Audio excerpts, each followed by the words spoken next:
Back in Dr Lamming's Queensland electorate, Chynna Bennett had just turned 19 when she encountered the MP in a restaurant. It was 2019 and she'd just finished her shift at the local pub. I went to dinner to Taco Bell just after me and my friend finished work.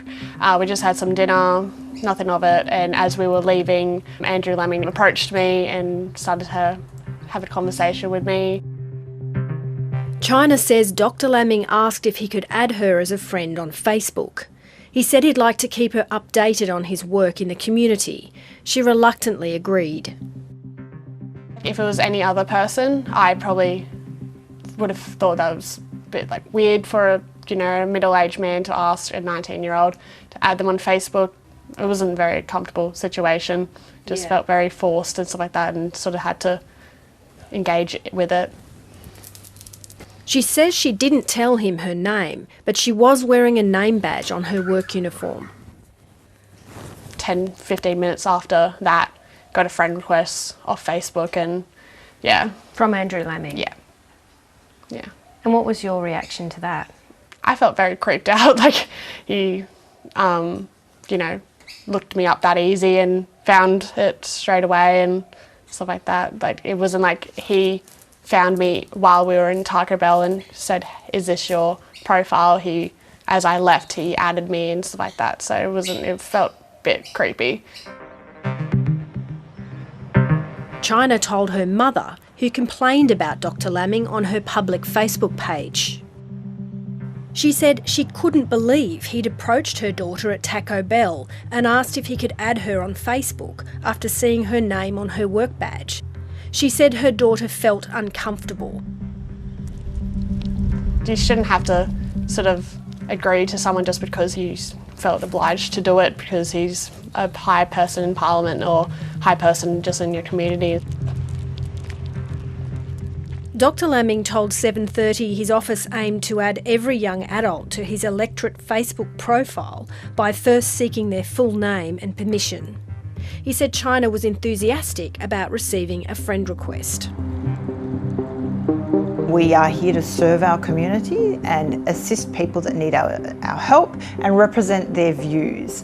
Reaching into that private sphere of people's life, in particular if it is uninvited, is concerning.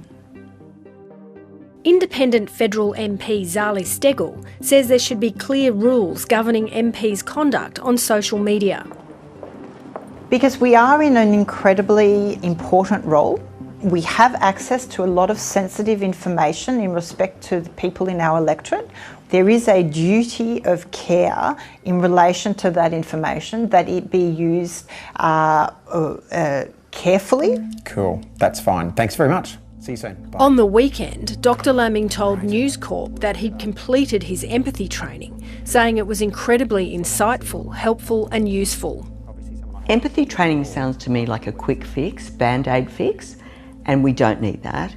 We have very good research on what kind of education you do, and it needs to be research-based, and it needs to be very engaging, and it needs to be top-down and bottom-up.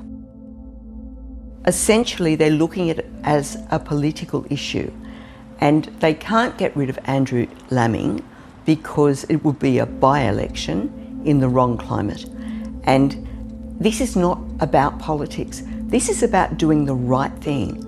Dr Lamming says all complaints are utterly without substance, and over 2 decades in office, any elected official doing their job is likely to upset or annoy a handful of men and women. He says his hyper-energetic, familiar and available approach is appreciated by most, but on rare occasions makes others uncomfortable. And he says if made aware, his political office had always addressed minor concerns at the time, directly and politely. I think Stop Morrison, just sending him off to empathy training wasn't enough at all. He should have done a lot more to show his responsibility as a Prime Minister as well, and showing that he's on top of it and stuff like that.